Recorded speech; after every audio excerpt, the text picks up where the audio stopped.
fellow language learning nerds, welcome to another video. A video in which I'm yet again talking about kanji. Yeah, my favourite thing. I'm bringing it up again because finally I have finished my kanji book. If you've seen any of my older videos, you might know that I have been learning kanji with this and its companion workbook.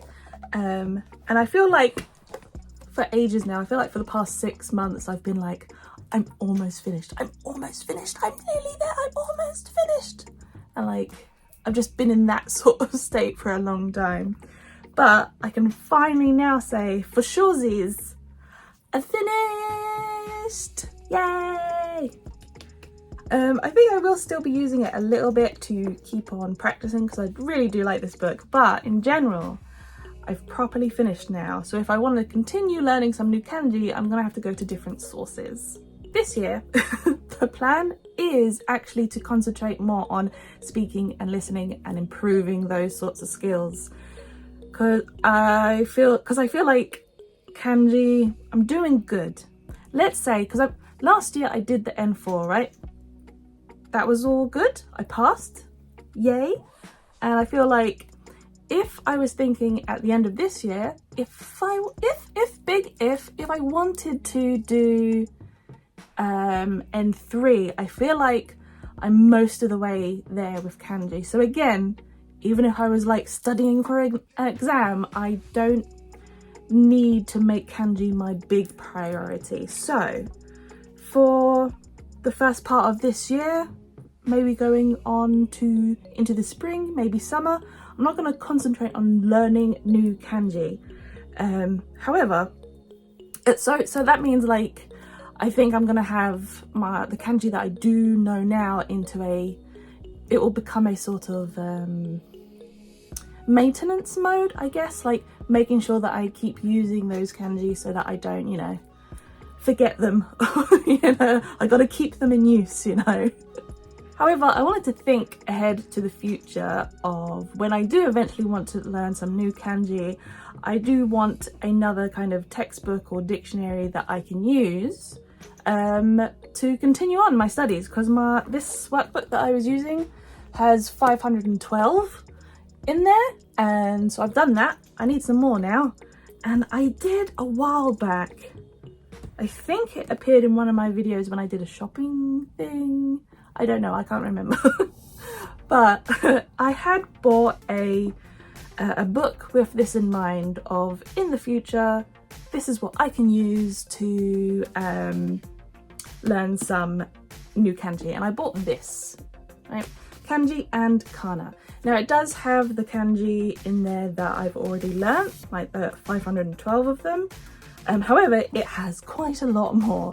It has apparently 2,136. I think that's quite enough for me to be getting on with.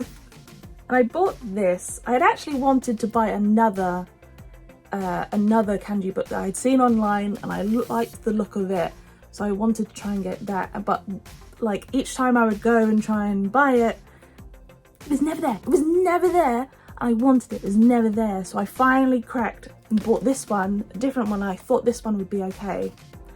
Then of course, the next time I went to the bookshop, there it was, there was the book. And then I was like, well, I can't buy that now because I've already bought this one. There's no need to buy the other one. However, I recently opened this up to have a look in there with like looking through it, being like, okay, I'm probably going to be using this now. And then I started to notice something, and I'm going to show you what that is. Okay, let me try and show you some of the details in this book that are basically why I've decided I'm not going to use this one, just because I've lost confidence in it. But let me show you. Let's try and get a bit more closer to this book. Let me show you some things. So I don't know, like, let me know if you yourself are studying kanji, and let me know if this feels like a problem to you, or if you think, oh no, that's nothing. It would be interesting to know. So you might be able to notice on a few lines, for example, going across here, similar going across there, this line in the middle, this line in the middle there. Oh, I can't even see that one, I'm sorry. There you go, the line here in the middle and the one above it. That little dash you can see, it doesn't connect. And as with those lines as well in the middle, they don't go all the way across, they just go a little bit across in the middle. You can see there's a gap on the sides there. Now, whenever I've been writing kanji before, or like in the other books, those sorts of lines have always connected. They've always connected. Now I am thinking that this might be a bit of a font choice, in which case the lines aren't connecting. And I think I've seen even in a little bit of, say, fancy calligraphy, they don't always connect, especially with like say this one down here in the center there. It's not, there's a little bit of a gap. But the thing is, especially with this one here, it doesn't always, usually it always connects, that middle line always connects there.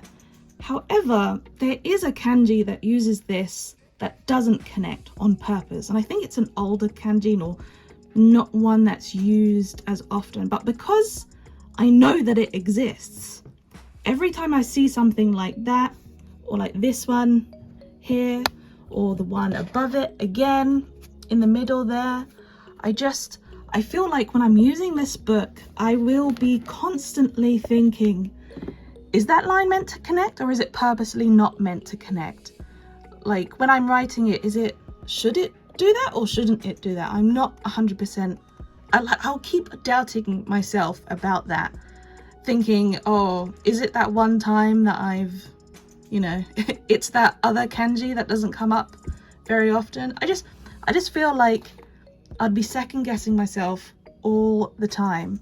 And then, so say like if I got used to this book and I'm like, oh, if I see these lines, they're meant to connect, but they're just stylistically, they're not doing it. But then, say if I get to this kanji here. So let me show you properly. This one here, right? Now, those lines are very similar, so it's easy to think like, oh, well, these are also meant to connect. But no, I don't think they are, especially this top one. I don't think it's meant to connect. So then how am I meant to tell the difference between the lines that are meant to connect and not meant to connect? And I feel like if I had started learning kanji with this book, I for sure would end up writing it with the gap. I'm pretty sure that's what I would have ended up doing. And maybe that would have made all my kanji wrong. But I feel like that is a mistake I definitely would have made if I had started by using this book to learn kanji and I didn't have any other sources or anything like that. Another thing is these last two kanji, both on this page here and this page over here. Now you see they have two very similar strokes. Here, this last one, it's like a little dash, and this one has it as well, this little dash over here. They look exactly the same. However, as you can see with the little kanji next to it, this dash is meant to be a dash. This dash is actually meant to be a long line. So how am I meant to tell between, when I see that, if I had learned this by itself, I would definitely be like, oh, that's meant to be just a tiny little dash. But then I would have been like, well, how am I meant to just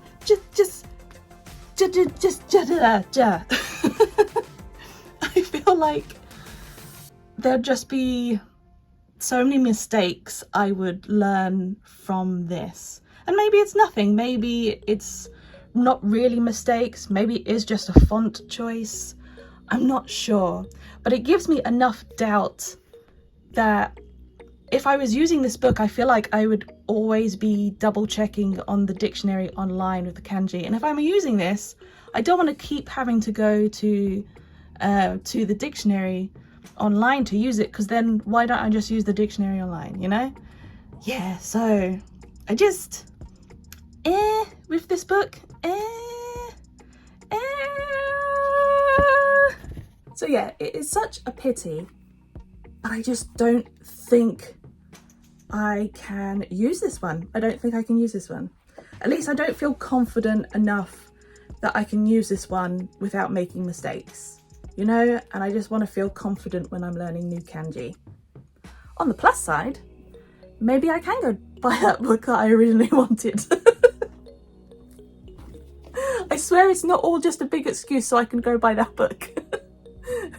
I will of course show it to you probably in a future video when I do eventually buy it, so that you'll get to see what one I was talking about.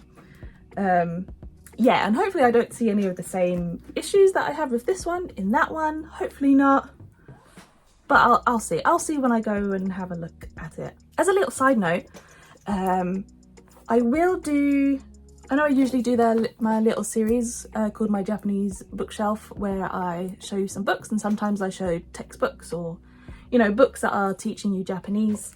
I will do one on this. I will, I promise I will. You might have to give me a couple of videos time for me to do that, but I will, I promise. And I'll show you in detail like what its format is like, why I think it's good, blah blah blah, all that jazz, you know.